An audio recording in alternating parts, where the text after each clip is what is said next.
Kabupaten Ciamis dikenal sebagai daerah yang kaya akan sejarah, budaya, dan semangat literasi.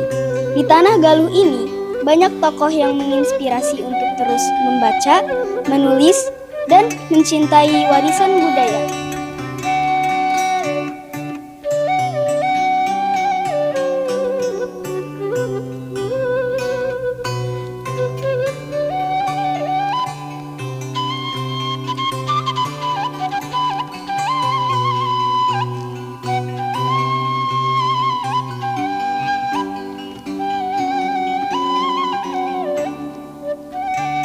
Teman-teman, tadi aku baca buku tentang tokoh literasi Ciamis loh. Siapa aja, Mil? Ada Pak Agus Munawar. Beliau dikenal sebagai inisiator gerakan literasi. Katanya, beliau sering keliling sekolah untuk menumbuhkan minat baca. Hebat ya, aku juga tahu Bunda Literasi Ciamis, Ibu Kania Ernawati Herdiat. Beliau suka mendorong anak muda biar suka baca dan sastra. Ada juga Bapak Haji Irfan Hilmi. Beliau merupakan pengasuh pesantren Darussalam dan ketua MUI Kabupaten Ciamis. Beliau itu gemar sekali membaca, bahkan satu hari bisa membaca sampai 100 halaman. Beliau juga mempunyai peran penting dalam menguatkan literasi pendidikan di Ciamis melalui pesantren dan pendekatan yang mendorong minat baca. Benar sekali teman-teman, berkat semangat mereka, banyak kegiatan literasi yang diadakan di Ciamis. Semoga kita bisa jadi bagian dari gerakan literasi itu. Sebagai inisiator gerakan literasi, Agus Munawar telah menginspirasi banyak guru, siswa, dan komunitas untuk aktif membaca dan menulis.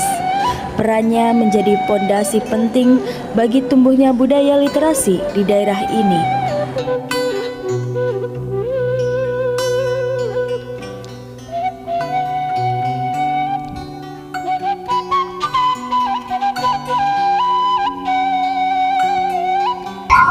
Di sini juga ada tentang Raja-Raja Galuh loh. Mereka berperan besar membentuk budaya dan daerah kita. Jadi budaya kita tuh sudah ada dari zaman kerajaan ya? Betul, dari Kerajaan Galuh kita belajar tentang kearifan lokal, sopan santun, dan semangat menjaga tradisi. Tokoh sejarah seperti para pemimpin Kerajaan Galuh telah meletakkan dasar kebudayaan daerah yang terus diwariskan hingga kini. Ibu, ini tempat apa ya? Ada prasasti dan bangunan kuno. Itu namanya Astana Gede Kawali, salah satu situs bersejarah yang paling penting di Ciamis. Astana Gede Kawali menjadi saksi sejarah berdirinya peradaban Galuh. Nilai kepemimpinan dan kebijaksanaan para raja masih diwariskan hingga kini. Kalau yang ini, Bu, kampung apa ya? Nah, ini Kampung Adat Kuta, desa adat di Ciamis yang masih menjaga tradisi leluhur. Penduduknya hidup sederhana, menjaga hutan, dan memegang teguh amanat adat. Mereka mengajarkan kita untuk menjaga alam dan hidup penuh kesederhanaan. Kampung Adat Kuta adalah contoh nyata bagaimana masyarakat Ciamis menjaga kearifan lokal, budaya, dan kelestarian alam. Berarti di Ciamis itu bukan cuma toko literasi ya, Bu, tapi juga banyak tempat yang ngajarin kita tentang sejarah dan budaya. Betul, Astana Gede mengingatkan pada sejarah.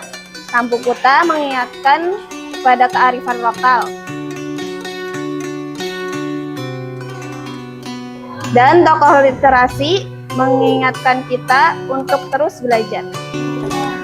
Kalau kita rajin membaca dan belajar budaya, kita juga bisa jadi tokoh literasi masa depan kan? Tentu saja bisa. Dan buku yang kita baca dan cerita yang kita tulis adalah langkah kecil menuju perubahan besar. Semangat literasi dan budaya terus hidup di Ciamis. Dari tokoh masa lalu hingga generasi muda hari ini, mari kita terus membaca, menulis, dan melestarikan budaya bangsa.